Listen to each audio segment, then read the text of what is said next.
नमस्कार दोस्तों, स्वागत है आप सभी का। आज के इस वीडियो में हम वेल्व्स ऑफ हार्ट के बारे में बात करेंगे।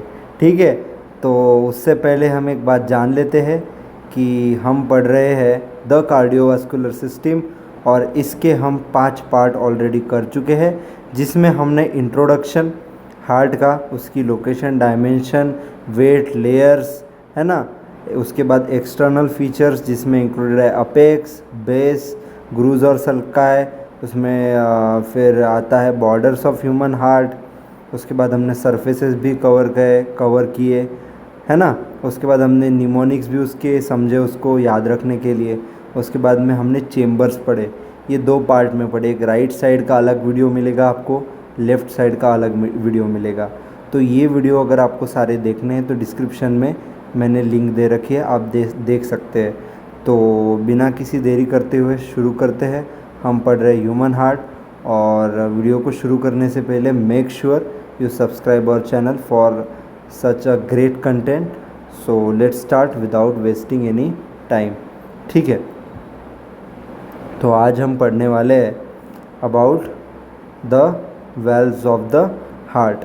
ठीक है, सो लेट्स गो।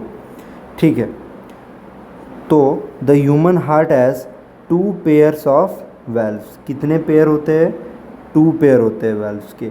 ठीक है, so the first one being the atrioventricular valve that are also called as the AV valves. और इनमें क्या होता है? इनमें ये होता है कि ये एट्रिया की ओपनिंग को गार्ड करते हैं, है ना, जो कि कहाँ पे ओपन होता है, विच लीड टूवर्ड्स वेंट्रिकल्स। अब दीज आर 2 इन नंबर, है ना। First one is right AV valve, है ना, and next it is the left AV valve. ठीक है, so if we consider here, if we see here what is right AV valve, it is also called as tricuspid valve। ये right side of heart में present रहता है ना। अब this valve is made up of 3 कस्प्स, है ना, so as the name. अब ये कस्प क्या होते हैं, कौन से कस्प होते हैं? लेट्स सी, है ना। The first one is anterior cusp, the second one is posterior cusp and the third one is septal cusp. इस तरह से ये 3 कस्प होते है। ठीक है, तो हम बाद में इसको 3D में भी विजुअलाइज करेंगे, अभी फ़िलहाल इसे बस देख लेते हैं, पढ़ लेते हैं। ठीक है, now we will move on towards the left atrioventricular valve, that is left AV valve, and it is also called as bicuspid, या फिर इसका एक दूसरा ऑल्टरनेटिव नाम भी है जिससे हम क्या कहते हैं, मिट्रल वेल्व। अब ये बाइकस्पिड है तो इसमें कितने कस्प होंगे? 2 कस्प होंगे, है ना। इसमें पहला कस्प होगा एक लार्जर एंटीरियर कस्प होगा, और दूसरा एक होगा स्मॉल पोस्टीरियर कस्प, है ना। अब यहाँ पे बात यहाँ पर नोट करनी जैसी ये है कि ये जो हमारे मिट्रल कस्प है ना, जिन्हें ही हम बाइकस्पिड कस्प भी कहते हैं, ये छोटे होते हैं, स्मॉल होते हैं, लेकिन थिक होते हैं as compare to tricuspid valve. आपको ये समझ में आ गया होगा। Now we will discuss about the structure of AV valves। What is the structure of AV valve? अब both of them are made up of, both of them मतलब किसको ये निर्देशित कर रहा है?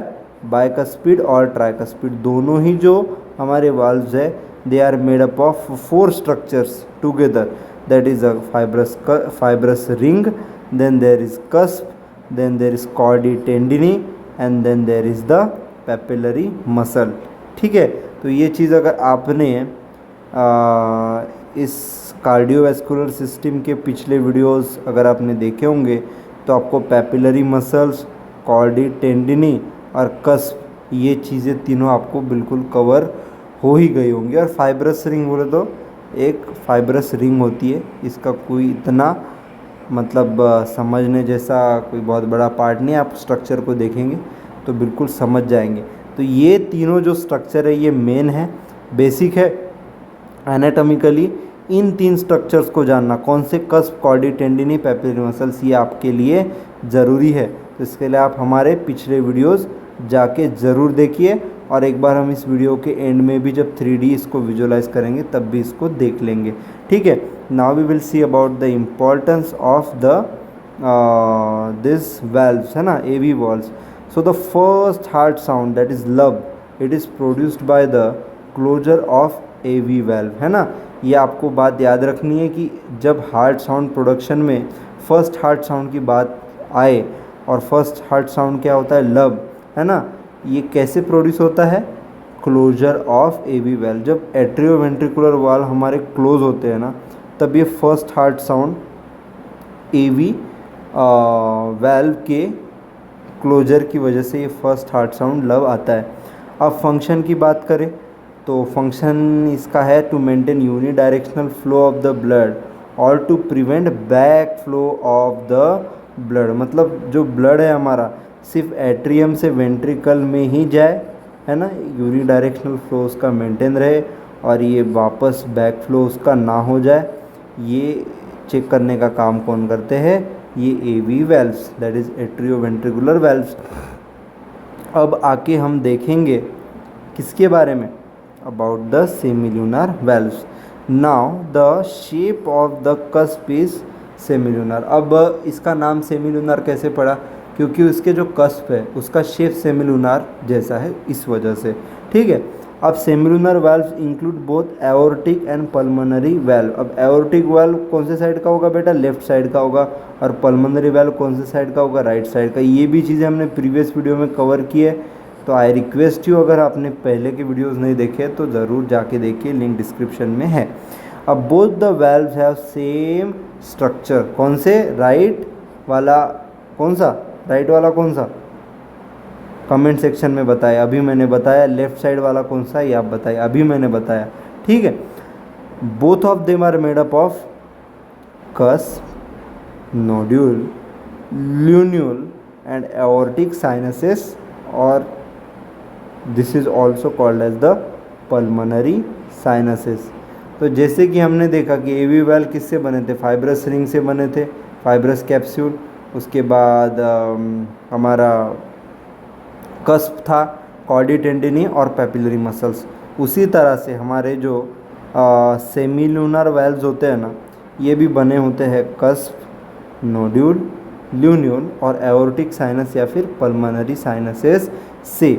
नाउ अगर इसकी इम्पोर्टेंस की बात करें तो क्लोजर ऑफ सेमिल्यूनर वाल्व्स, है ना, सेमिल्यूनर वाल्व्स के क्लोजर से क्या प्रोड्यूस होता है बेटा, सेकेंड हार्ट साउंड प्रोड्यूस होता है, डब। अब मैं जो चीज़ बार बार बता रहा हूँ वो चीज़ बिल्कुल इम्पॉर्टेंट है, आपको ये चीज़ याद रखनी है ना। जैसे मैंने लब का बताया वैसे ये भी बहुत इम्पॉर्टेंट है कि closure of the semilunar valves, है ना, ये प्रोड्यूस करते second heart sound called as the dub. अब इसका फंक्शन देखेंगे, what is the function, to maintain the unidirectional flow of blood और to prevent back flow of the blood, same function as the AV valves. Now we will move on to the clinical aspect of the valves. The first one is the stenosis of valves. A fusion of the cusp leads to the narrowing of orifice called as the stenosis, है ना। अब अगर cups का fusion हो गया तो उससे क्या होगा, ऑरिफाइस नैरो हो जाएगा, है ना, उसी को हम स्टेनोसिस कहते हैं। Example mitral stenosis, aortic stenosis etcetera. दूसरा है इनकम्पिटेंस और रिगर्गिटेशन।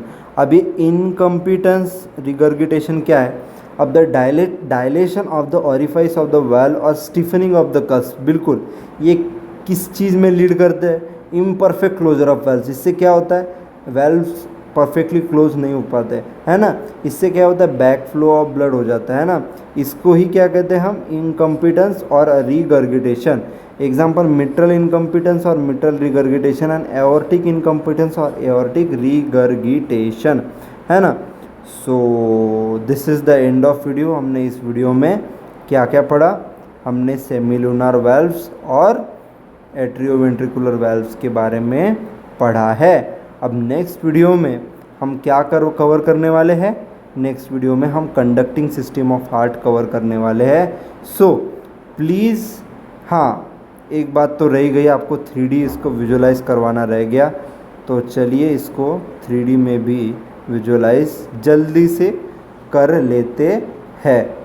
उसके बाद मैं बताऊंगा कि अगले वीडियो में हम क्या पढ़ने वाले हैं, ठीक है। तो यहाँ पे अगर आप ये देखेंगे, this is the human heart, और ह्यूमन हार्ट में ये कौन सी साइड है, ये लेफ्ट दिख रही है, मतलब ये राइट है। अब राइट साइड में कौन सा होगा, ट्राइकस्पिड वाल्व होगा, बिल्कुल। अब देखो ये ट्राइकस्पिड वाल्व है हमारा, है ना। अब इसके अगर आपको कस्प दिखाने हैं, सो दिस इज़ द एक सेकेंड, कस्प इसके आपको दिखा देते हैं। थोड़ा सा मुश्किल तो है ये, देखिए ये पोस्टीरियर कस्प है ना, आपको दिख रहा होगा। This is the septal cusp, और एक और इसका कस्प होता है, शायद ये है, ये तो देख लिया पोस्टीरियर कस्प आप हमने देख लिया। उसके बाद ये सेप्टल कस्प भी देख लिया, और ये पीछे की साइड से एक कस्प होना चाहिए, जो कि यहाँ पर जल्दी से दिखाई तो नहीं दे रहा है, एक सेकंड, हाँ। और ये है हमारा एंटीरियर कस्प। तो आपको 3 कस्प यहाँ पर दिख रहे होंगे, है ना। फिर से एक बार देख लेते, 3 कस्प कौन से हैं, एक है पोस्टीरियर कस्प, है ना, एक है सेप्टल कस्प, और एक है एंटीरियर कस्प। तो ये तीनों कस्प क्या कंस्टिट्यूट करते हैं, ट्राइकस्पिड वाल्व। इसको नाम ट्राइकस्पिड ही इसलिए पड़ा क्योंकि इसमें 3 कस्प होते हैं। अब ये जो हमारे कस्प है किससे जुड़े होते हैं, कॉर्डी टेंडिनी, और कॉर्डी टेंडिनी किससे जुड़ी होती है, पैपिलरी मसल से, और पैपिलरी मसल किससे जुड़े होते हैं, हार्ट की वॉल से जुड़े हुए होते हैं। ये चीज़ हमने जैसे कि मैंने आपको पहले बताया, पहले की वीडियोस में कवर कर चुके हैं। तो आपको अगर और अच्छे से इसको समझना है तो आप उसको ज़रूर जाके देख लीजिए, लिंक डिस्क्रिप्शन में दे रखी है। तो ये क्या है, इंटरवेंट्रिकुलर सेप्टम। अब यहाँ पर क्या होगा तुम्हारा, यहाँ पर है mitral valve, that is the bicuspid valve. इसमें कितने कस्प होंगे बेटा, इसमें सिर्फ 2 ही कस्प होंगे। अब यहाँ से इसको देखने की कोशिश करते हैं, इसके 2 कस्प है ना, this is the anterior cusp and this is the commissural cusp and this is the posterior cusp. अब आपको लग रहा होगा 3 कस्प है, लेकिन ये 2 ही कस्प है। इसमें से एक कस्प है वो दूसरे कस्प में फ्यूज़ है, तो 2 कस्प कंस्टिट्यूट करेंगे एक, और दूसरा रहेगा एक, है ना। तो इस तरह से ये है बायकस्पिड वाल्व, जो कि हार्ट के राइट दिख रहा है ये, तो ये लेफ्ट होगा, एनाटॉमिकली लेफ्ट। तो left side, anatomically left side of heart में ये मिट्रल वाल्व और बायकस्पिड वाल्व होता है, ये हमने विजुलाइज कर लिया। और हार्ट के इस साइड में हमने ट्राइकस्पिड वाल्व भी विजुलाइज कर लिया। इस तरह से अपनी विजुलाइजेशन पूरी तरह से कंप्लीट हो गई, और हमारा आज का वीडियो यहीं पर समाप्त होता है। अगले वीडियो में हम कंडक्टिंग सिस्टम ऑफ हार्ट के बारे में डिस्कस करेंगे, SA node, AV node, bundle of His, Purkinje fibres, etcetera etcetera, ठीक है। तब तक के लिए स्टे ट्यून, स्टडी वेल, ठीक है। आप बहुत अच्छे से पढ़ रहे हैं, बहुत अच्छे से पढ़ते रहिए और अच्छे से कंसेप्ट समझते रहिए। अगर आपको कोई भी दिक्कत है कमेंट सेक्शन में लिखिए, कोई भी डाउट है आप मुझसे डायरेक्टली कांटेक्ट कर सकते हैं। मेरा ईमेल एड्रेस आपको कहाँ मिल जाएगा, डिस्क्रिप्शन में मिल जाएगा। तो चलिए इसी के साथ साथ वीडियो को यहाँ पे एंड कर दे, यही है वीडियो का अंत।